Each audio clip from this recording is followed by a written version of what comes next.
Welcome to the Cinema Psycho Show, the madhouse for film freaks and film fans of all types. I'm your host, Brian Coddington. See, there's my little pop-up thing. And I'm joined by my fellow co-host and filmmaker, John Wilscroft. Yo, Brian, my home fat skillet. You want to go see Dragonheart and drink Surge? Tamagotchi. Dawson's Creek. Dawson's Creek. I think that might have been a little bit late past this movie. A little bit late past this movie. But welcome. This week we are covering. We're going to the 90s, John. Obviously, like we're going there. We're talking. I don't know why 90s. That was only like 5 years ago. It was only like 5 years ago. But this week we are talking about the 1994 film Reality Bites, and we're not doing this one alone. Right? Do we got people? People in the room? I don't know if we got people in the room. But we are joined by, I would call them like top shit podcasters in Pittsburgh. I would call them top shit podcasters in Pittsburgh. We got to hang out with one of them at a real radio studio a couple weeks back. But we're talking today with Rachel and John of the YaJagoff podcast. Hey, how's it going, guys? Hey there. How are you guys? Oh, we're good. How are you doing? I feel like we don't have enough stuff in the background. I know. We're looking at all your stuff there. Yeah, I mean, we pale in comparison. Yeah. Holy smokes! I have one K-pop Demon Hunters obligatory poster for my granddaughter, but you guys have all. And he staged it because he heard you guys watch a lot of movies. Right. And he thought he would just grab the latest thing. Yeah. She would love to see play in your guys' rooms there. You don't have a half-naked Dwayne Johnson in your room? She would love to do that, John. No, I don't think she would that. Let's retract that comment. Yeah. But, cool that you brought it up.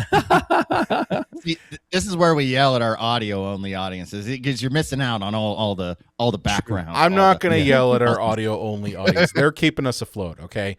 But yeah, I mean, obviously, John and Rachel, I'm sure that John, co-host John, could lend some stuff to you. He's got way more than I do. I just have the dark, mysterious red light of doom behind me. Kind of like that episode of Seinfeld with, Kramer, he comes out and it's rotisserie chicken. That's kind of like there? Here. Yeah, That's so funny. All the 90s references. Before I get into the meat and potatoes of Reality Bites, I would be doing my podcast a disservice if I didn't tell you all to follow us on your favorite podcast app of choice. If you go to cinemapsychoshow.com/follow, you can follow us on your favorite podcast app of choice. Just click the buttons right there. And of course, if you're watching us here on YouTube, hey, thank you for doing that. Do me a favor. Hit the like button, hit the subscribe button, and let us know down in the comments. What did you think of Reality Bites? And did you live through the 90s? We want to know your stories, as I'm sure you have. Yeah, do all that. Do all that now. If you're anything like me and you say you're going to do it later, just ask my fiance. It won't happen. So just do it now while you're listening.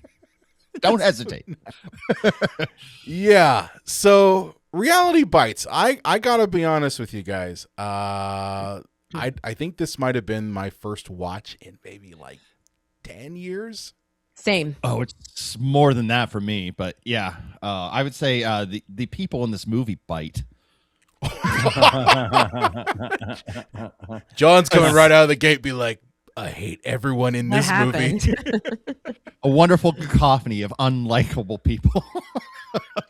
But that was the angst of the 90s, John. You had to be unlikable and not shower for that was the style. Granted, I hate that I have 9 jobs to pick from. Granted, it's very important to make a note here. John and I, and we're going to age ourselves out here, were 9 years old when this movie came out. God. I'm sorry. Whew. All right, this is a tough challenge for me because you don't have to age yourself. You don't have to do that. It's cool. But I had to provide an excuse for watching it prior to this podcast. Was the first time I've ever watched it in however years. And because 94, my son was just turning 1.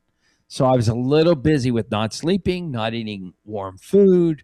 I was a little, it was a tough time. So I have a good excuse for not seeing it when it first came out. But watching it, I did enjoy the music. I I was just going to say, you can say what you want about the movie, but it's still one of my favorite soundtracks today. Yeah. You say, I don't hear what I want to. I don't listen hard. Don't pay attention to the distance that you're running. Lisa Loeb, come on. Yeah, That was no. I was her going to say I don't want to get introduction sued. that song. We'll go to Don't worry. technical It doesn't sound difficulties. anything like it. No. I mean, you better singing voice than I do. But yeah, I mean, the soundtrack in this thing absolutely does slap. I don't think anyone can discount that at all. Yeah, no, it's great. It's great. But I don't know how early you start into. Do you start by the minute or whatever? But what I noticed, because I did do my homework and watch it, it was 48 minutes into the movie when the plot twist actually happened, when Troy kissed Winona Ryder. And wait, I really like you. You're like, wait, what?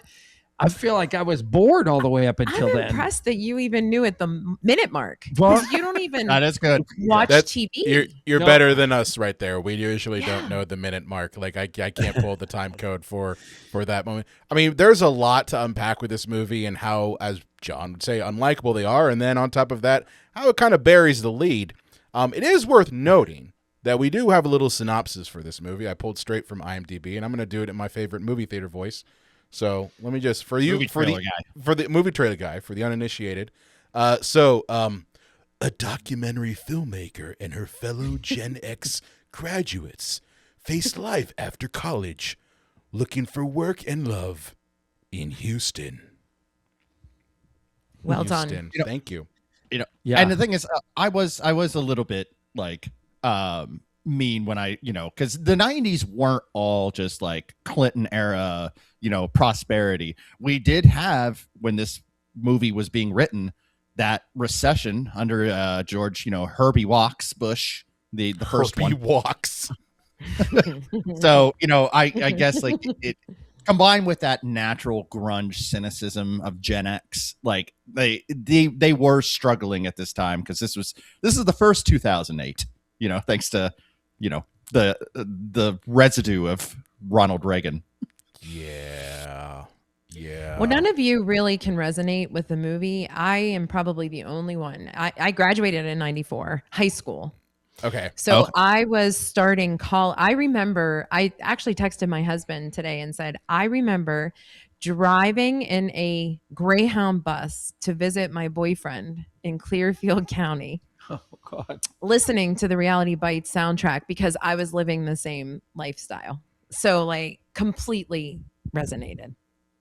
Yeah, we were children's. But I was a dad.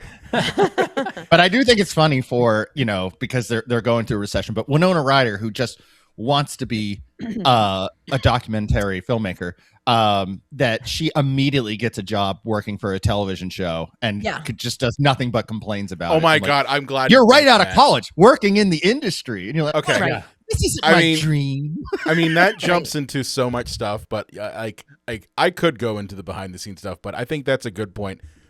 So let's talk a little bit about Lelaina. Yeah, let's break down all of our main characters. Let's start with her. She, graduates college in a very optimistic mindset, and I'm all for that. But yes, John, she gets into a paid internship, not free, paid, on a citywide morning show. But it's going to turn into a full-time job. Too. She'll turn it down. Yeah. Well, right. Back then, the internships actually did lead to full employment. Imagine that. They weren't just, unpaid labor that, oh, what's that? Sorry, you're gone. But the fact that she gets that job and then Amelia's like, I hate my job. It's terrible. I'm getting paid $400 a week. In 1994, that's pretty damn good. Yeah, your boss sucks, but I mean, if I remember correctly, in 1994, bread cost a nickel, and gas was 15 cents, and a Coca-Cola cost you a penny and a smile. Yeah, but I thought going the way they grocery shopped at the local Cohen market or the gas station, like the Dairy Mart, I just thought that was so iconic of the times because that's how college students lived, right? And well, she had a gift card. She had her parents, dad's right. gas She had a card, right? gas That she card. reluctantly took. Yeah. Mhm. So she had to go to the gas station Right. to get food. There's a lot of things that she reluctantly took, like the Mhm. Mercedes Benz that was Right. just a couple years old Right. that she reluctantly took. The gas car for a year, Mhm. Yes. not a month, not 6 months, a year. But wasn't that weird that they offered it for? I forgot that part. Again, I was probably 20 when I saw it, and as I was rewatching it, I was like, "Oh yeah, I forgot. I knew that she was like anti the establishment, anti wanting to make changes and things like that. But what possessed them to say for a year? What did they think that was all about? Mhm. Maybe why they do it needed at a all? year of on-ramping to real life. Like, Sure, I mean, I guess. we all know like it's much longer than a year, and in today's economy you might never on ramp to real life because of the way things are, but like just the fact that she was given all this stuff and she had basically a full-time job Mm-hmm.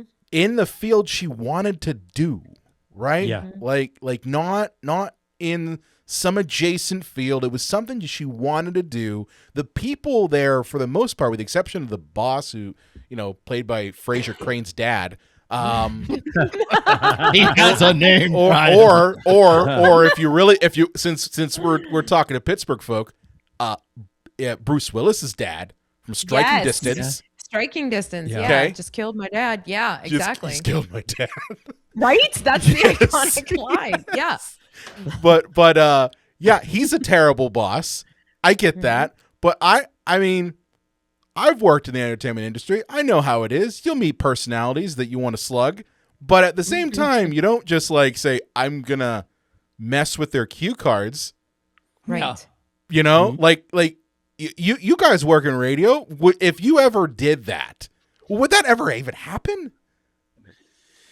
No, I not to us. It hasn't. I know that, and I know Not to that I us, it personally hasn't. would never wish it on. Never did it to No. anybody else.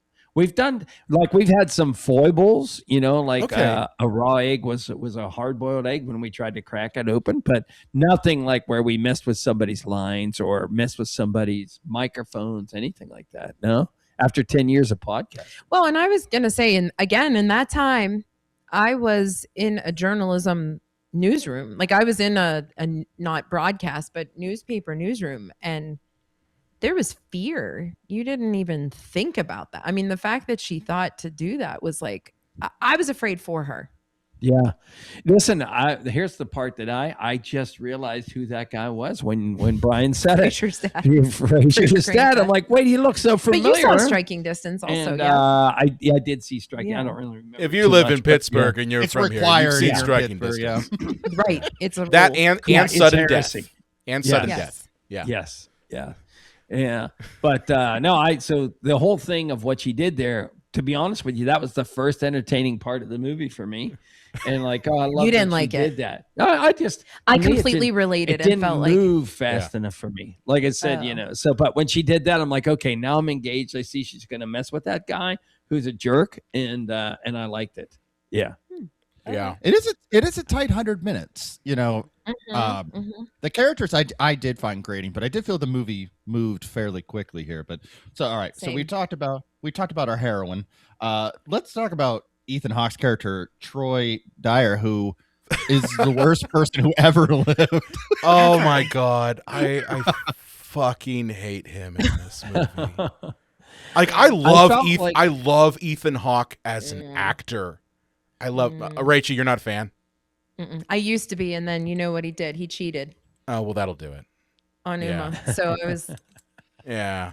dead to me. Yeah, I used to be a fan. I mean, again, this is my age group. They're a little Yeah. bit older than me, so I lived through all this. And he was a heartthrob, and the bad boy, and then yes, a good actor at some point. But no, I'm not a fan. I understand that. Yeah. That. Ewan McGregor, I can't forgive.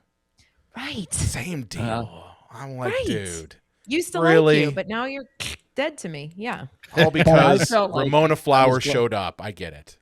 Right. Exactly. I felt like it was like I'm glad it wasn't smell-o-vision because I felt like I could feel his oiliness like Oh, the yeah. grit. and skankiness through the screen. I'm like, oh man, I just feel like I have to get a shower every time he goes off the screen. But Janine Garofalo too. I mean, yeah, that would be true. yeah. Yeah. I mean, they were dirty. I didn't think But that's Janine was how it dirty. was. She worked at the Really? Gap. yeah. Yeah, right. She had to smell. She got up to manager at the Gap. so Yeah, you to can't get the manager of the Gap, you gotta have a level of cleanliness there. Yeah. You know? True. That is true. But getting back to Troy, Yes. Oh, sorry. No, you're good. I can't stand him. I too feel like I could smell him through the screen. Mhm. And I'm sorry. I think that Lelaina made the wrong choice. Like, I'll be the first to say, like, yes, Ben Stiller is weird, but he like legitimately cares and like isn't dicking her around, because he does the whole movie dick her around left and right, and he's kind of an asshole. I don't think she should have ended up with either guy. But Well, no, they're both wrong. But like, if you got to pick one, like, not Troy. But again, you are living in 2026 world. If you were living Correct. in 1994 world, she made the right choice, because he did not stand for what she didn't want in life, and he came through. Yes, he was an a-hole, but he came through, and you saw that he was troubled, and she thought maybe she could kind of save him, and they ended that up, old chestnut. Oh, that whole 90s that's- thing. That I could save him. No, you can't. The bad boy with the You heart can't of even. gold. You can't even get That's what that I'm son saying. of a. You're thinking about it from this time. Like, if this were me now, I'd be like, Yeah. what the hell? Pitch them both. Well, But back then, I was like, Ethan.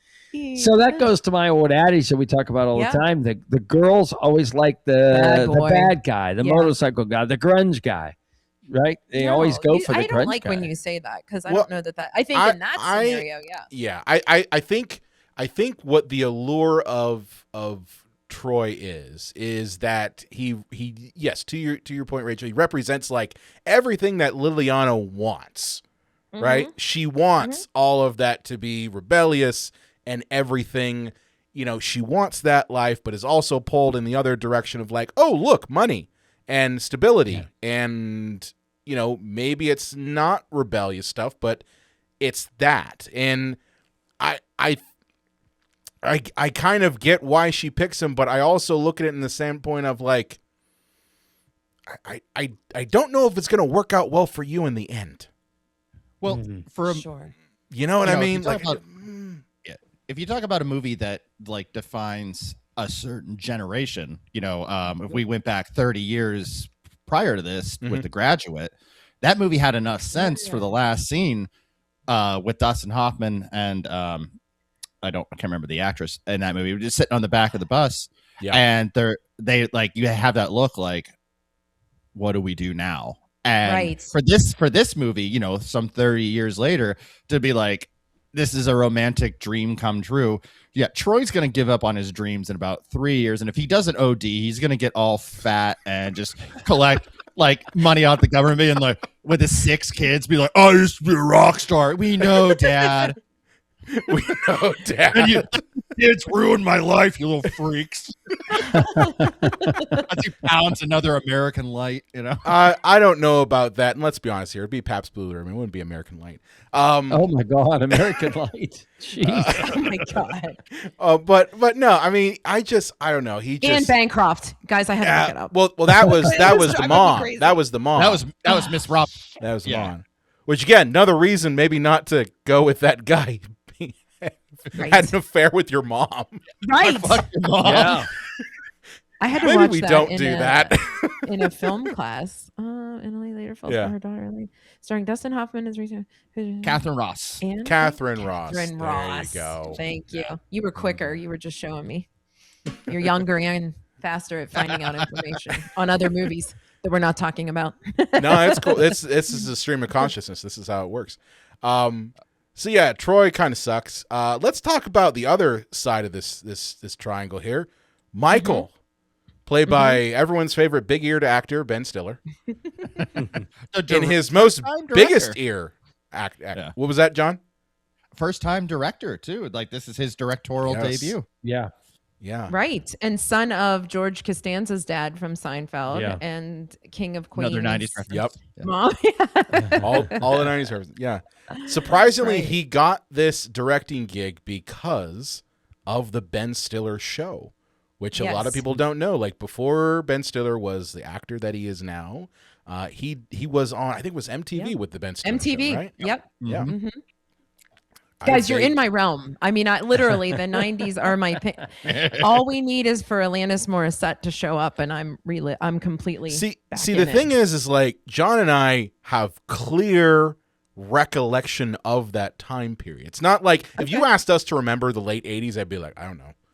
Sure. It was weird. I remember 89, but yeah. I remember 89 and 88. Batman, but then after that, it's like, yeah, I clearly remember all of that stuff. So like, I totally understand. Now, your experience is a little bit different because you were an adult In it. then. You were in the Yeah. shit. You Yeah. were dancing Yeah. to My Sharona. Yeah, you were dancing My Sharona. We were just like, So, that's a Yeah. song. so what's funny is when I was watching it, going back to again, I hadn't seen it. I'm like, okay, so it was made in 1994. So I wonder what time period this was. And it goes, it was 1990. It didn't say YaJagoff, you know? Oh, right. I was Yeah. like, wait, what time period? It's like, it's a 1994 time period movie made in 1994. I'm like, okay, loser. Got it. And I asked Siri to please not call me out as a loser or a jagoff for that. It was a good time, though. Yeah, I mean, it was simpler time back then. Well, Kinda. as we mentioned, it was written in like late 91 and they revised the thing in 92. So really it is representational of America under George H.W. Bush. But really, no, by this point we were under Clinton, and look, there's a million things to say wrong about Bill Clinton, but the economy actually was improving for people by the time this came out. So it's just like a little too late for this movie. Yeah. Yeah. But I think, culturally, again, that it was the change. The 80s were so, and like you were just saying in 89, I was born in 76. So I don't know anything about the 70s. The 80s are really like my childhood. And then the 90s were like, I'm coming into my own kind of thing. And so when I look back, I think about the 80s were so bubblegummy. And so like, look at us. We have the Go-Go's and the B-52s, and Prince, and all of a sudden it was like, we're about to get dark. Like, yeah, we're changing shit up big time. And here we are in the 90s. And that was, like you said, it was written in, I thought it was 92, but to have it come out in 94, you're now halfway through that decade. So you're getting into the whole, like you said, the grunge era is in full effect at that point. So everybody's like, I'm going to change it up. In the early 90s, somebody like drove a truck full of sad heroin addicts from Seattle into Los Angeles and went, go make records. Right, exactly. Well, speaking of making records, so Michael, played by Ben Stiller, is kind of the antithesis of Troy. Like, he's the exact opposite. He clearly showers. But yeah, I mean, clearly showers. I don't know, John. Did you get a smell out of him? Other than No, I didn't get a smell out of him, but I got that. I definitely got. I know that guy's wearing cologne. I know. Oh yeah. He's wearing some pretty good cologne, but it smells cheap because they all smell cheap. Well, he does work for an MTV knockoff, so I mean there is that. He works for In Your Face TV, which I'm like, that is the most manufactured 90s that thing logo ever. even looked like MTV. Did you see that comparison? Yeah. Well, see, Brian, I know you're not a sports guy, but I remember, and I just repeat it to myself if I'm alone long enough in a quiet room where I'll go, ESPN, they had ESPN in your face. So like big marketing campaign in like the mid 90s. So that in your face attitude was about as 90s as you get. Yeah. True. Yeah. He kind of sucks. Yeah. I mean, at the end, he's just a wiener. Like, that's what he is. Like, I hate to call him that, but he's just like, I'm sorry. Like, he is not cool at all. No. No. And again, that's why she made the right decision. Where was she going with For that? now. Yeah. Right. For now. Exactly. Right. I mean, didn't he have like 2 first-class plane tickets to Europe, and then she's Yes. like, "Nah, I don't want to go." No, And he's it like, wasn't Europe. It was New York. Oh, Yeah, okay. yeah. Yeah. Yeah. But I'm just gonna throw these in a puddle on the ground because 90s money. Who cares? Right. I'm Well- surprised he didn't just wipe his ass with that. I mean, he did kind of screw up Liliana's documentary. Yes. So Exactly. that, which as a filmmaker, I would absolutely be pissed off too. Mm. Right. Mhm. Yeah. Well, And I mean, it we're not turned- all Orson Welles. We don't all get final cut. You know what I mean? That is true, but it turned her into, what did she watch over and over again on her couch? Oh, then there were a Was it couple things. before? She watched a couple Yeah. things over and over again on the couch. She watched all of the Oh. daytime TV Right. and the But psychic. no, she was on the phone, the psychic. Yeah. That to me, that brought back. Oh, the memories. Psychic Network. You guys wouldn't even know that. I To me, know that the was Psychic hysterical. Network. We had Really? Miss Cleo. Miss Cleo. Miss Cleo is what we had. Miss Cleo will solve all your problems for $9.99 per minute. There were so many phone scams. Oh my Oh, gosh. I Yeah. sense you have a desire to know things. How'd you know that, Miss Cleo? You're Yeah. right. I I'll sense bet that you you're have a- uneasy. Yeah. But you have a dog. Or no, your neighbor has a dog. Or somebody in your life has sense a dog. there is a Someone in heavy. the city has a dog. You know what would be funny is Miss Cleo says, "I sense that there is a heavy cloud hanging over." He's like, "Well, I live in Pittsburgh, so Yeah. there's always a heavy cloud over the city." But And think we about move it, on those, to- diverting for a minute, those Yeah, yeah. psychics, they did pretty well because they didn't have Facebook and social media to go look at, Right. right? So like now I could say like, oh, I see Brian has a dog, what and kind of get some insight. So, but the psychics, they had to really be creative because you couldn't scan over and see what Cold For sure. people's readings. lives were all about. So Yeah. that was pretty good. joke's on them. I only have cats. I've got the dogs. Yeah. Yeah, John's got the dogs. But, yeah, moving on to, should we, even Yeah. though there's not much to her, let's go to Janine Garofalo's character, Vicky, who, I feel But- so and- bad for both Vicky and Sammy. I feel bad for them just because, like, Jean Garofalo was fucking hilarious. I don't care what anyone says. I loved her in the 90s. I thought she was hilarious.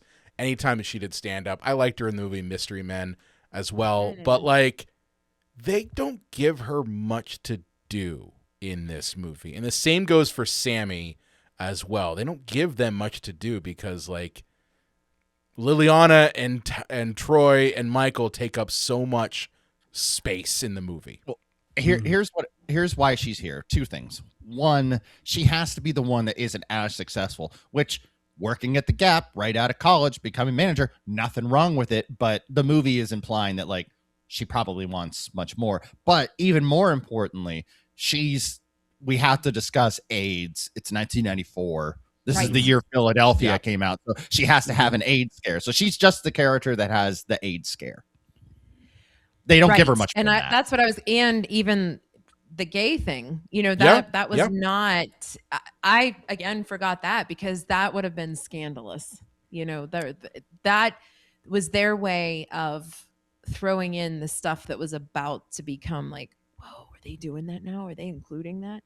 It's not just this love triangle. It's now the big heavy things that are happening. Well, Yeah, I I agree. think what was nice about the way they did depict Vicky and Sammy Mhm. was And that Sammy. they Mhm. didn't shame Vicky at all. Correct. Right. You know what I mean? Like Yeah. I if you look at depictions of someone, who is dealing with, a potential AIDS diagnosis, Sure. they normally at that time period would have totally shamed them in Yep. any sort of media. Like you could see like an after school special like this, like, oh, well, she might have AIDS. Like that's the vibe. But like they Yep. didn't play it that way. They played it as Right. very serious. They played it as someone being responsible and saying, yes, I do adult activities, so I'm going to be responsible and go to a clinic to get tested because that's the thing that's responsible to do. And I think the filmmakers wanted to show it in a realistic light and say, like,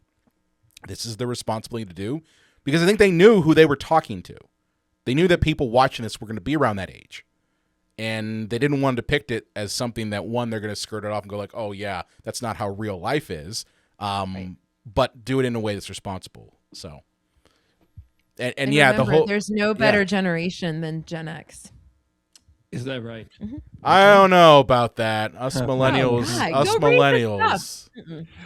All right. I don't know. Here's my cynicism. Every generation sucks. There are great There individuals. we go. We're There are like great tough ones. individuals who are boomers, who are Gen X, who are millennials, who are children of the Great Boomers are tough. Depression, the greatest generation. Yeah, but most people suck. It doesn't have anything to do when they were born. All I got to say is my generation started off with a half-decent childhood, and then we've just had one catastrophe after another. Sure. Just saying. Just saying. I remember sitting in 10th grade working on my social studies project thinking, boy, this September 11, 2001 sure is a boring day. then things changed. Then everything Got a changed. little different. Then Yeah. everything changed. Yes. Everything changed. Oh, But my God. I want to mentioning a little bit about Sammy, because Rachel, you mentioned about depicting homosexuality in a healthy light.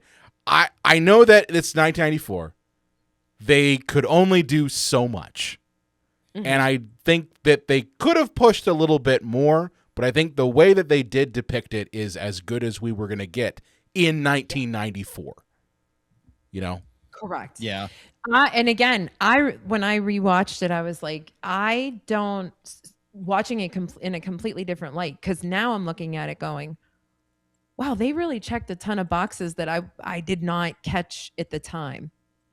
But I was also relating at the time as that rebellious, again, I was 20, and how am I going to change life? And very similar to Winona Ryder's character. I graduated with a journalism degree. I'm going to go do these things, and I'm going to get that job, and I'm going to buck the system, and had the supportive friend, and smoked the cigarettes, and, listened to the music, and had a gay friend. Ooh, it was all crazy, So looking back now, I think it was literally their way of going, look at all these things that we did to show how life is changing. Yeah. Because, whoa, what the heck was that? That was me on my button. we I pressed we the had wrong a ghost button. person. It was Janine Death- Garofalo. Death Yeah. literally just I came up. almost said that. Death showed up. No, that was That's my for our my visual figure. audience. A black shroud showed up. I think we're all cursed now. But yeah, but no, I mean, if you think about it, 94, this is 3 years before Ellen came out. And remember, this, Right. like, Ellen came out like on her show, on a sitcom, and people tried to burn ABC to the ground Yeah. because a woman on her TV show is gay, as if people wanted to take pitchforks to ABC. You know? Well, even like the role playing that they did with kind of, I'll be your mom. Let's go through the scenario of you telling your parents kind of thing. Like, today that's not even the parent. My children who are of that age would be like, here's how it is. And then I'm supposed to go, oh, okay, whatever makes you happy, because it's a thing now. It's just part of life. It's not even thought of. I would never even, oh, okay, that's what you chose kind of thing. Whereas then it was scandalous. I think Not to mention, yeah. I think they touched on, what's it called? This is getting a little heavy, but what's it called when Conversion therapy? Yes. I Yes. think it was almost like, because that's what it was like for real. I Yeah. had a couple of friends in high school or in college who, I went to an all-girls Catholic high school. And if there was any thought of it, the nuns pulled you aside, and not me, but pulled them aside and said, no, what are you thinking? This is not how it is. And that was big then. Let's rethink this kind of thing. Mhm. Yeah. Yeah. I mean, I think the only thing I would say is just that it is, I think that it all depends on who your parents are, right? Like Sure. nowadays. Yeah. Like, I think that's Sure. the thing. And I think that rehearsing, like we knew that Sammy's parents were very conservative, that were gonna be not receptive. I don't think they were the cool parents. I think they Sure. were the Reagan Republican parents. And I think that is still, depending on who you are, depending on what part of the country you're in, depending on your background, depending on your parents, that's still very much the case. But I think, you know, in this time period, 94, it was still kind of a taboo thing where it's like, is our media going to depict this? Oh, I mean, for years and years after, I remember my ex watched Glee, and when the guy who was Mike O'Malley, was it the host of Guts? Yep. Like he was a dad on the show, and his kid was gay, and he was like, "Son, I love you all the same," and that was like 2010 or something around there, and like for that to still be a big deal in 2010, yeah, like you said today, you know, your kid might just be like, wow, that guy on TV sure is hot, and I'm a guy, and I'd like to put his wiener in my mouth, and he'd be like, oh, okay, son, you're gay. I mean, I hope that never. I don't want that conversation with any of my kids. But. You're a little. Well, you know what's too open, interesting is being the older one on this podcast. I just had to go look in the late 1970s, early 1980s. Billy Crystal was a gay family member. Now, I'm not sure if they ever actually said he was gay, used that phrase. Sure, but everybody knew that's Soap, what right? he was from Soap. And so I think it's interesting. But since we're talking about this movie, I thought it was a good way that they just played it out where it wasn't shameful. It was a scary time to tell the parents, but in the meantime, not something that. But making the ashamed point about. that it's been around for that long. It's just the manner in which, right? Yeah. Well, what's interesting is, you know, as I mentioned, you know, Ellen DeGeneres, and people were trying to like pick it and ride that. And maybe there's a difference between TV and movies, but you know, there wasn't this, you know, fake grifter culture war that we have today where it's like, Toy Story's woke. You know, it's like this movie came out and it came and went and nobody like tried to boycott this from what I understand. I could be, tell me if I'm wrong, audience. There was a lawsuit, but it wasn't over. It wasn't for that. Yeah. It wasn't for that. But yes, no one, I don't think this movie like blew the box office off. It made money, but and probably not as much as they would have liked. Yeah. No, but it wasn't her Heather's debut or Beetlejuice. What else was there? Wasn't enough skateboards or gushers in this movie. Right. You know what's one thing we didn't mention about the kind of behind the scenes of this? Danny DeVito produced this. What? Oh, I didn't know. Yes. Danny DeVito produced this movie, and I gotta wonder, because John and I are massive Batman fans, if he was taking calls about making this movie while dressed as the Penguin in Batman Begins. In my head, he's doing that. Like he's on a landline phone. Between shots of him spewing black goo and saying suggestive things to Michelle Pfeiffer in a cat suit, he's talking about making this coming-of-age 90s Gen X film with Ethan Hawke. How about that? We were in sync on that one. If I could go back to one thing is that, Brian, you said Janine Garofalo is hilarious, and I think she had her time. She was hilarious on Saturday Night Live, but I listen to Sirius XM all the time, and boy, I listen to her bits, and they're not timeless for me. I think like, wow, what are we talking Janine Garofalo now, or are we talking Janine Garofalo back then? It's certainly so back then funny, current or more current on Sirius XM, not so funny. I didn't know she was on SNL. Yeah, like 2 years. I think. She had she did kind of like the Anthony Michael Hall bit. Like she was on for like a tiny little bit. Maybe 1 year. Yeah. Like Yeah. around the same time as like Sarah Silverman and Chris Elliott and it was the transition between what I call like the Mike Myers cast and the Will Ferrell cast. That little window. Okay, that's fair. Yeah. Mm-hmm. And something like that, whether you're good, bad, or indifferent, Saturday Night Live sets a different stage literally for your career, right? Mm-hmm. And so then I listened to these recordings of her doing stand-up in New York City after that, and I just like, oh man, she floated on that Saturday Night Live thing for a while, but I mean, I'm glad that she's probably successful. But this movie was kind of like the epitome. I haven't heard any of her stuff recently. I mean, I like Janine Garofalo around this time period, because I think this time period, 94 to like 99, that's the angsty Gen X like humor. I think it works then.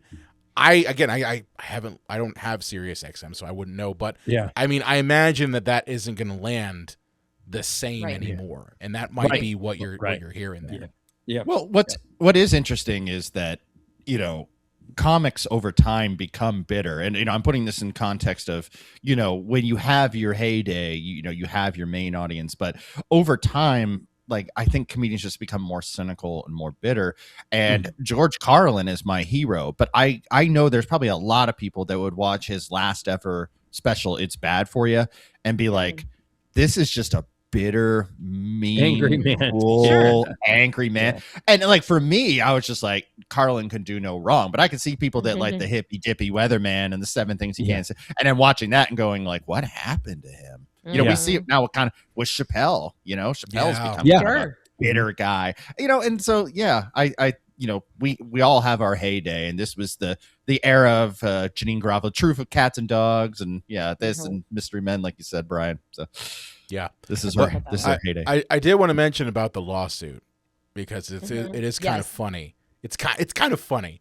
So I'm totally ripping this from Wikipedia, but it's worth mentioning. So in 2005, a film financier named Troy Dyer, same name as Ethan Hawke's character, sued. They should have changed that a little bit. Sued the main writer, because and producer Dan DeVito and Ben Stiller, because Dyer claimed that the screenwriter had stated on audio commentary tracks that she wrote the story based on her actual college friends and roommates, and that he was then forced to deal with past and potential clients' inquiries as to whether he was the fictional character, as well as the internet users attributing outlandish, caustic, unprofessional, and immature quotations lifted from the film's dialogue as being ideas and jargon of his own. So he's basically complaining like, because I knew the writer and because of my name, that people are thinking that I'm this character. Like, Sure. that's it. So what happened was that the defendants attempted to seek shelter under California's anti-SLAPP statutes, but believe it or not, in 2007, appeals court denied the SLAPP protection, and the suit was quickly settled after Dyer received written documentation from the writer stating that he was not the person portrayed in the film. So they had to pay him out. It is settled. How does that happen? Yeah. It is settled. God. Yeah, I got it wrong. I knew they settled. I didn't think he got paid. I thought it was He got the other way. paid. Wow. Okay. Yeah. And if he's supposed to be Ethan Hawke's character in this thing, man, did he sell out? Yeah. You sold out to the man. You didn't Right. sell out to the man. You went into plastics with your old man. I mean, listen. There is a reason why at the end of every credits you watch in a movie or TV show that there's like 50 paragraphs saying like, guess what? If you think this is you, this isn't you. Right. Yeah. Exactly. That is done entirely because of that. Right. Yeah, I'm going to guess. I have it pulled up, but I didn't look. SLAPP, because I read that too, Brian, before we came in there. I'm going to say it's slander and libel against actual person. So let me see. I have it pulled up. Sure, we'll It go is with that. strategic lawsuit against public participation. Okay. Not so even I was close. wrong. Yeah. Not even close. I was gonna make you lottery. sound smart, John, and just be like, yeah, sure, of course. Yeah. It's like the lottery. You boxed it, Yeah. You get it straight. I just put 6-9 50 times and it wasn't the right lottery. Well, to wrap up this movie before we get to some reviews, let's talk about kind of how like the whole love triangle part of this ends. Because Ben Stiller tries to win back Winona Ryder because he fucked up her documentary, turned it into quite literally Real World. Like it's not Right. even a joke. It literally is the real world. It's right. Did you watch that? I didn't see. You didn't watch Real World? Jesus Christ. Oh wait. Oh yeah, I did watch Real World. Yeah. The first Okay. one was Oregon. I think. Yeah. What happens when things get real? And then Sure. Road Rules came on, and then what was that Jenny McCarthy show? Singled Out. Yeah. Yeah, it came on. You know all of the shows. But And Eon yeah, Flux. Sorry, I'm done. you're getting to liquid television now. Okay. But anyway, After that doesn't work, Troy makes his move on Winona Ryder, and apparently it works. But then, of course, Troy becomes an asshole because he feels things. Raw dogs her and fucking checked out. And you knew he took her Nirvana CD or two before he left. You took my favorite flannel. You took my Toad in the Wet Sprocket cassette tape, you son of a bitch. I just found it hilarious that he completely avoided her, became kind of a shit because he had feelings now. Well, and then he just shows up and goes, "Hey, guess what? Dad died." So I have to feel bad for me. A character that we've never been introduced to, which I'm sure this is. He mentions him one time in the beginning and says, "My dad's dying of pancreatic cancer." Yeah. Okay. So it is. So there is a mention. Yeah. It's yes. But it's not the theme. That I agree. You don't realize that you get whammied with it. That was a thing. Okay. Yeah. That's kind of shitty. I'm it sorry. Took my father's death for me to realize that I shouldn't treat you like shit. Right. Right. Yeah. Let's just throw something else in. Yeah. Yeah. And then she goes, "Yeah, let's get married." Yeah. I don't know if they got married. They're just gonna. She's just gonna say, "You know what? You don't have to sleep in the corner anymore. You can sleep in a real bed." This is gonna be Sid and Nancy, right? They're just gonna die of a heroin overdose in a hotel. I wasn't gonna go to that a far. Gas station to buy groceries and take a shower. Right. Troy lying dead next to a dumpster with his hand down another man's pants and a needle in his mouth. Oh my God. Yikes. John has a way of painting visuals that really, really improve the podcast for our audio only listeners. Mm-hmm. I think what would be interesting though is the thought of is Reality Bites maybe the in the same universe as Beetlejuice? Is there a world in which maybe Lydia Dietz becomes the character of Lelaina, and then the sequel Beetlejuice is the kid from Ethan? See what I did there? Oh wow! I think it's more the same universe as Heather's, because she was this poor little rich girl in high school, and then she went to college because she wanted to separate from that world and become all hip and edgy and grungy. And she felt bad about Martha Dump Truck, so she just wanted some redemption. Yeah, there you go. She got herself a flannel and a Snapple and changed her life. There you go. It works. All right. Well, that's the end of Reality Bites. Let me get to some reviews. You guys ready for some reviews? Ooh, sure. Okay. So for those who are uninitiated, don't know, our review section is where I pull 4 reviews straight from Letterboxd or from you, the watcher or listener. Of course, if you join our newsletter, which there's a link down in the description of this episode, you too can contribute your reviews to the episodes that we're covering. So I have 4 here. Neither of you have seen them at all, hopefully. So let's get to review number 1. Winona lying on the couch the 4 days in her pajamas, being unemployed, watching daytime TV, eating junk food, and talking to her psychic is the biggest of all the moods. And it's the 90s, so it's you don't have to worry about rent or utilities. They pay themselves. Listen, the Gap is subsidizing her home right now. Okay, right. Correct. That is and rent back then was $16 a month. But it also sums up, right? That's how it was. You just wore your PJs when you weren't yourself and just laid on your couch. Emily pegged it. Yeah. Yeah. Get it, Emily. And it's a good thing too, is that she wasn't drinking, because if this movie is meant for the younger audience, don't show the solution for depression is booze. Right. Ice cream. That's fine. Or Doritos. Cheesecake. Yeah. Yeah. Well, listen to Miss Cleo talk to you for days That's on end. it. Miss Cleo. Yeah. All right, let's get to review number 2. Ethan Hawke plays the biggest dickhead on earth, but he quotes Nietzsche a few times and is usually pretty cynical and mopey, so he gets the girl and everyone thinks he's awesome. In the 90s, people equated being sad with being cool. All right. True story. Yeah. I mean, that's where the grunge comes out of, right? You know? I we know. didn't even know what we were mad about. It was just a thing. It was like a movement. Like, I'm mad. You were just mad.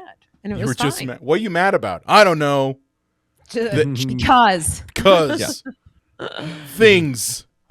Right. 7-Eleven's only open till 11 p.m. What if I need a Slurpee at midnight? Beavis and Butthead doesn't come on until later. Okay. Exactly. We get it. That one kid killed his sibling in a trailer, but he didn't even have Beavis and Butthead, but they still blamed him. But Oh my God. yeah. Okay, so Troy's the kind of guy that got the cliff notes of like Dostoevsky, like of all of his work, and so that he could pretend he read it and then judge people that didn't know it like he did. Sure. That's the kind of guy he is. You've never read The Idiot? Oh, you're an idiot. Have either of you ever met people like that? Because I have. For sure. Oh, yeah. Yeah. Yeah. Yeah. Unfortunately. Still know them. Not just met them. Next I podcast, Rachel names them. I'm not going to ask you to name names. But yeah, I have totally met people who they watch one or two movies and they're suddenly like, I know all film. And it's like, Yeah. do you? Mm-hmm. Do you? I only listen to Zappa on mono because that's how it's supposed to be listened to. Or my favorite is, and again, I'm gonna make myself sound really old. Is when I mention a movie that is maybe, I don't know, 20 years old to someone who's younger, and they suddenly think that's a classic because they've watched said classic movie from 1990 something. They think that I know all about film. It's like, and then I'll throw a curveball and be like, oh, so tell me about this movie from 1930 something. And this director, and they're like, I've never seen it. It's like, okay. Like, oh, No Country for Old Men? You mean that old movie? Yes. How many olds can you put in there? How many olds can you put in there? But all right, let's get to review number 3. Ethan Hawke was one greasy bitch, wasn't he? Man, does that say John on there? No. I didn't say scratch and sniff. Yeah.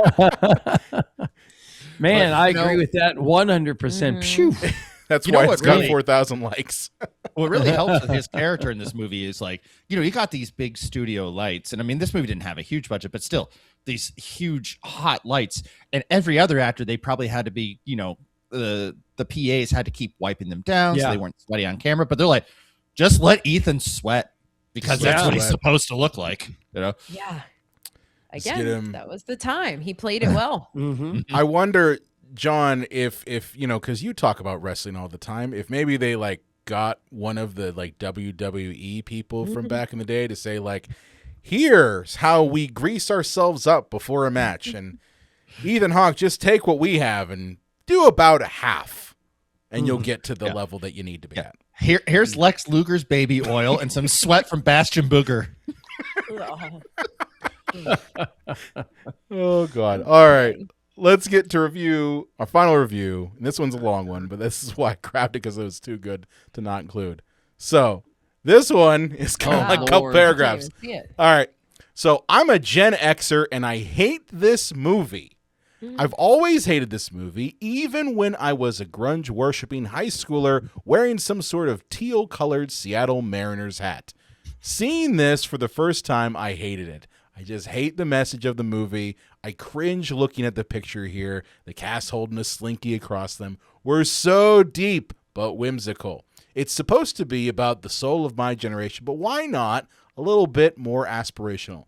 No, being cool and not caring and then having emotional outbursts that signify truth. Yeah, that's what we need for a generation. Get out of here, Cat. The Troys of the world seem cool, but they just end up being energy vampires. They decided in the mid-2000s to take a bath, trim down their bowl skater cut, and go back to school because their parents finally cut them off. All the slacker philosophy developed in the 90s really paid off, didn't it? Screw you, Reality Bites, for promoting that to a bunch of idiots. This is very mean. I wish we had some real adversary in my generation, not the made-up psychic crap in this movie. Even AIDS wasn't up to task. We needed something to happen where our parents skipped meals so our malnourished youngest sibling could have the extra caloric intake. We had to quit school to work as a shoeshine boy to help keep the heat on, and so on. Note prosperity gave us this adversity, and we made the movie to whine about it. Props to Ethan Hawke for being able to play the epitome of a slacker. He has a droopy know-it-all, always sarcastic look down. Jesus Christ. This person has a vendetta. Yeah. Wow. I think this person was on the couch listening to psychic people in the flannel shirt and had nothing else to do. This is other a than very type mean. diatribe. This might be the meanest review we've ever had. I get a lot of what they say, but yeah, it's just, but at the same time, why go on Letterboxd with this level of anger over Reality Bites? Movie. Mm-hmm. Yeah. And I know I've just shit on this for the entire run of this podcast. You didn't shit on maybe, it. No. Maybe a pot meat kettle, but yeah. But you know, I don't know if either of you, I know John hasn't, but heard that it was compared to that every generation had that movie, and that The Breakfast Club was the 80s version of this for people, you know. So they all get the characteristic of, what are you? I'm the ambitious one. I'm the and this was just a reoccurrence of what's been done. That's funny you say that, over. because that's what I was wondering. You know, like that's what it was this accused that, of. I remember. Yeah. The So Anthem what's- movie. Anthem. Good word. So we had in the 60s, we had, you know, The Graduate. 80s, like you said, Breakfast Club, I'd say is pretty on point. 90s had this one. What is 70s? Is it Saturday Night Fever? Yeah. Oh, I'd have to say, Oh, Yeah. I never saw that. You never saw Saturday Night Fever? No, I dislike that era so much. Well, I couldn't. I'm not a here's- disco. Here's what people don't remember about that movie, and I'm going to be doing it for my YouTube channel, which is a little sidebar here. There is a gratuitous trigger warning here. There's a gratuitous gang rape sequence in that movie, and everybody just thinks, oh, it's just disco dancing. Like, no, that movie gets really fucking dark and upsetting. Really? Yeah. Wow. Yeah. Wow. Because people just think, oh, John Travolta in a white outfit, staying alive. Like, no, yeah, this BG movie's- songs, right? Yeah. This movie's kind of upsetting. Yeah, Okay. Yeah. Yeah. But There that you go. reviewer is very, very much hates Angry. this movie and very angry. I hope you have a better day, viewer. Me too, man. Me too. Mm-hmm. Well, before we wrap things up, I want to talk about the YaJagoff podcast. Tell me a little bit about it. How to get started. Nothing like 'cause real Reality Bites. Thank It's God. nothing like Reality Bites. Well, I'm afraid to say something in case the last reviewer gets on and reviews our I know. podcast. I've Please never don't. had anyone who we've called that, like we've pulled from Letterboxd reach out. I mean, we pulled some nasty ones before. Not that that'd be bad. cool. That'd be cool. That shows that That's funny. people care, because there really is a fine line between love and hate. But Yes, it's so true. yeah, Depends tell me on the about day, right, John? tell me about the YaJagoff podcast. How to get started? Do it. John had a podcast. I was working at a PR firm, and it was essentially all things Pittsburgh. And I said, "Do you want some marketing help?" And he said, "No, thanks." So I said, "Screw you," and went about my business. And the reality now is that when he looks back, he says that he didn't think there was anything there, and he didn't want me to invest time, energy, whatever into it. And now in November, we will celebrate our 10th year, and we have built, pretty cool. And obviously, Weekly. You get to join the 10-year club. Weekly. We Yeah. just celebrated our 10 year in April 1st. Yeah. oh, congrats. Thank you. Yeah. What did people send you? Nothing. Yeah, what's 10 years in podcast years? Paper. Paper? Is it paper? I don't know. He said I got- nothing. I got a couple of gold bars and some Barabons. Brian, did you get those? There you go. Right. You know what's funny is I don't think they ever gave me those. No. Oh, you know, I was supposed to The, share them, but my bad. I forgot. the YaJagoff.com blog started as a Pittsburgh thing, and just because I was unemployed, literally unemployed, and wanted to figure out social media and blogging, and then some guy named Jason Falls, who has an attachment to Pittsburgh, he was a big social media guru at the time, and I said to him, "Hey, you know, like, do you think there's anything here?" And he says, well, I think you should start a podcast. I'm like, oh, for God's sakes, I don't want to do any more free time of anything. But as Rachel said, we started it, and then Rachel came in, and ever since Rachel and I partnered on that, it really has kind of hit the rocket. And we've been very, very fortunate over 10 years to interview so many people, despite the name YaJagoff, it is what you call somebody if they cut you off on the road, but it's also something you yell if somebody scares the crap out of you. But then it's also a term of endearment. If I see you and you're in the airport and you have your Steeler jersey on, tucked in your jeans, I say, hey, oh my God, how you doing, YaJagoff? It's a term of endearment. So it's an umbrella of all Pittsburgh things. It really is. So we've treated it as all very positive Pittsburgh stories, and we've been very fortunate to kind of ride a wave of getting into video, and we've evolved. We can remember going out and having a huge mixer board like a DJ or a band with mics, and then now we have a Zoom, a H6 Zoom, and now we use Switcher Studio to so we avoid all the post production editing. Everything just swings in. We record the tape or live to tape. So we've been very fortunate as how it's all come about. But we've also we've worked hard at it too, just trying to make sure, because we're the older gang and we're the OGs, and we've had to always make sure we evolve, and that's why we enjoy doing these kind of things, kind of see what other people are doing on the podcast. We don't actually get asked to be on many podcasts, actually. That's a damn shame. No matter what we post, even if it's like personally on social media, someone will say, hey, can I come on to talk about blah, blah, blah? And sometimes you just want to be like, no, I didn't ask you. Yeah. But so it's very unique for us. The one time we were on a business podcast based here, and that's the first time we told the story about how Rachel called, and I said, nah, I think I'm good, because I was really leery about, she had a family and, a growing family and a younger person, and just like, I just don't know that there's anything here to, connect your trailer to this hitch. And again, once we kind of started getting into it, it's evolved, and we've been very, very, very, very lucky. Love it. Mm-hmm. Yeah, we love doing it. Yeah. Plus, you do record out of like, a real radio station and all that stuff. That right there elevates you to a whole other level of podcast, where like John and I record in our home offices. You folks record in a real studio. Well, and that's interesting, because as the radio people think, what they think is a podcast is not a podcast. The good thing is our podcast is still our podcast. They record their morning show and get 5 clips and put it together and call that a podcast. This is a podcast, what you guys did, and what we've tried to other than the time frames to make sure we hit the marks for the station breaks on the radio. We've considered ourselves still a real podcast, where it's a podcast first, and then it kind of ends up on the radio, but the podcast still goes into a podcast feed, still goes on YouTube. So I think we've remained true to the podcast part, right? I think it's more, you guys know the production pieces, and you can talk about all the Excels and the buzz. I don't do any of that. To me, it's the content that you put together. When we talk about this to students, at Point Park, the biggest thing, you guys know, it's the grind. It's making sure that you're prepared for whatever your frequency is, that you're prepared and that you know what it is that you're going to talk about. Yeah.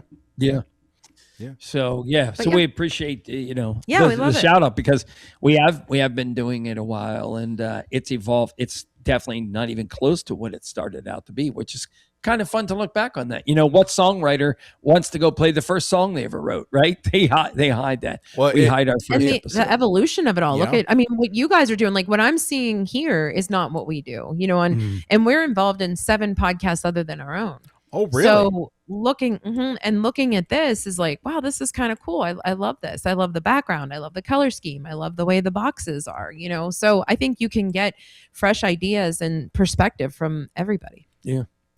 So what are you're coming up on 10 years. Mm-hmm. What are your plans for your 10-year episode? Do you have plans? Is that percolating at all?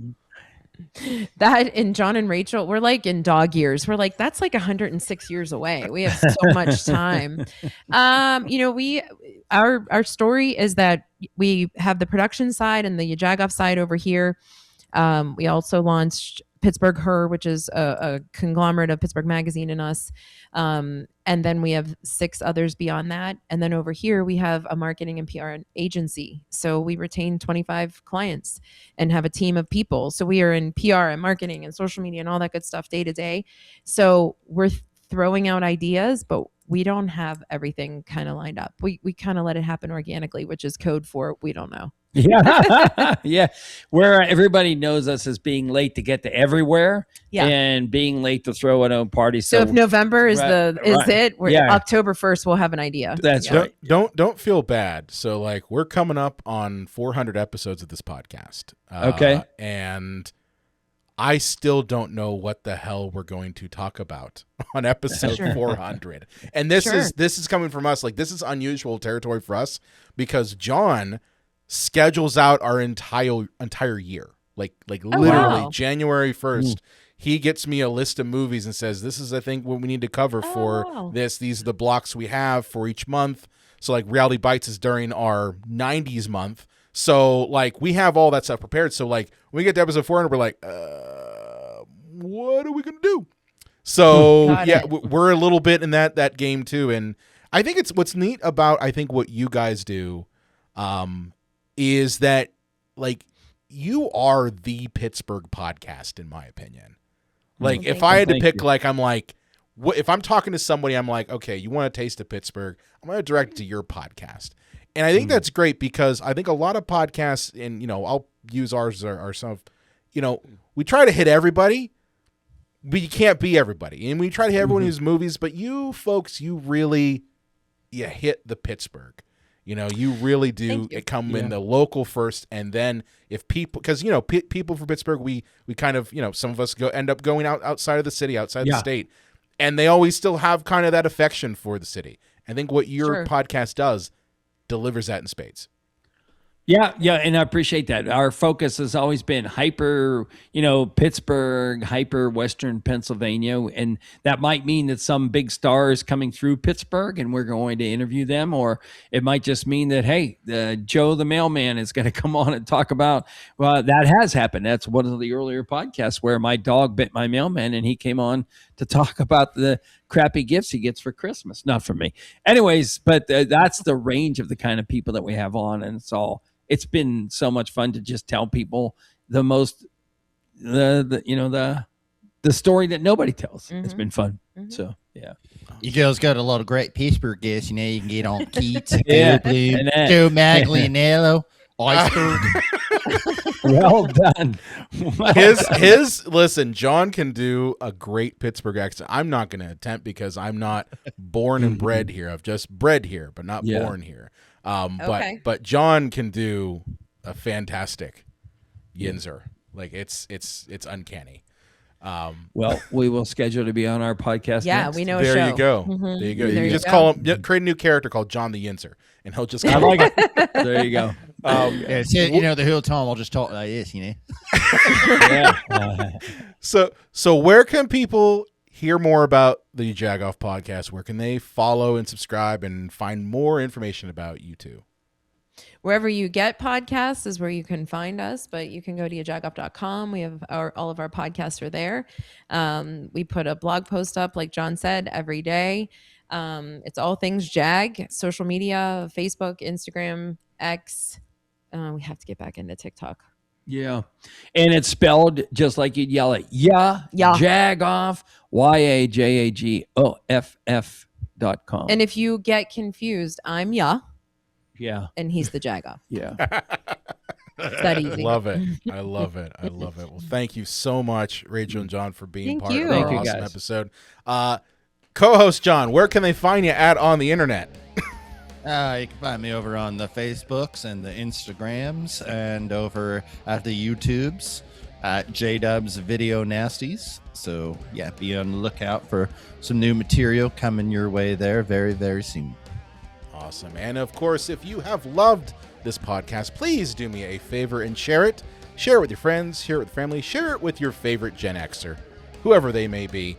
And of course, if you want to follow this podcast on your favorite podcast app of choice, please do me a favor and go to cinemapsychoshow.com/follow and follow us. You can click the little buttons right there, and boom, there's my little graphic. And you can follow us on your favorite podcast app of choice. And of course, if you are watching us here on YouTube, hey, thank you so much for doing that. Do me a favor, hit the like button, hit the little bell, and let me know down in the comments. What did you think of Reality Bites? I really want to know. And with that said, we will see you next time. I don't want to wait for my life to be over. That's all I can do.